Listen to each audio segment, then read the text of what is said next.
Naniniwala ang ilang senador na may tuturing na public order at national security concern ang revelasyon ng may dating PNP chief ang sangkot umano sa paglaganap ng pogo crime sa bansa. Si Daniel Manalastas sa detalye. Meron pa bang ibang mga di umanong sinuhulan? Meron pa bang additional amounts na pinag-uusapan? May pinag-usapan na yung sa border immigration. Hindi ko lang alam, ma'am, yung exact amount, including PNP officials. Pero hindi ko pa rin ma-confirm yun, ma'am. Kasi I'm outside of the loop lately, ma'am, because we're busy right now helping the law enforcement agencies running after the illegal pogos in the countryside or in the provinces. Alin pong PNP units ang binabanggit sa usap-usapan? Kasama din ba sa usap-usapan na itong alleged former chief PNP ay tinulungan ng kahit sino sa mga kasalukuyang government officials natin sa usapin ng pagtakas ni Go Huaping? Ang parang usapan dun, ma'am, parang nasa payroll, yung monthly payroll.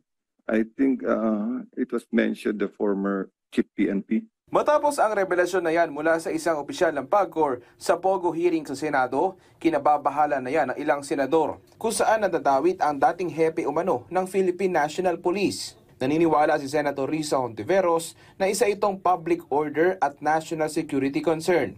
Hindi raw katanggap-tanggap ang posibilidad na ang isang dating mataas na opisyal ng gobyerno na may mandatong protektahan ng lipunan ang naging instrumento umano para lumaganap ang krimen dulot umano ng Pogo. Kwento ni Senator Ronald de la Rosa na dating hepe ng PNP, may mga nababahala raw na mga katulad niyang dating hepe.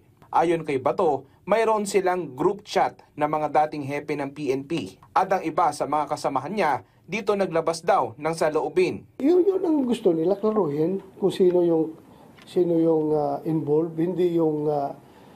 hindi pa validated ang informasyon, hindi pa confirm, ipapalabas ka agad. So what if kung hindi ma-validate talaga yan? Sira na yung pangalan former chief PNP. Di ba? Sira na. Lahat kami.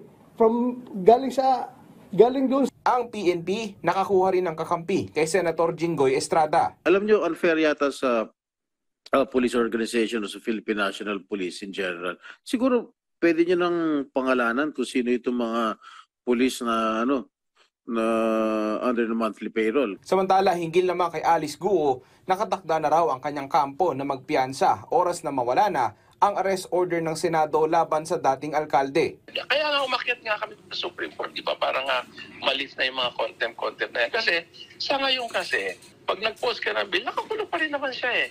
Sa ngayon, ayon sa kampo ni Hontiveros, sa susunod na linggo na inaasahang huling pagdinig nila hinggil sa Pogo. Pero nakapila na ang pagdinig naman sa mga alegasyon kay Pastor Apollo Kibuloy. Daniel Manalastas para sa Pambansang TV sa Bagong Pilipinas.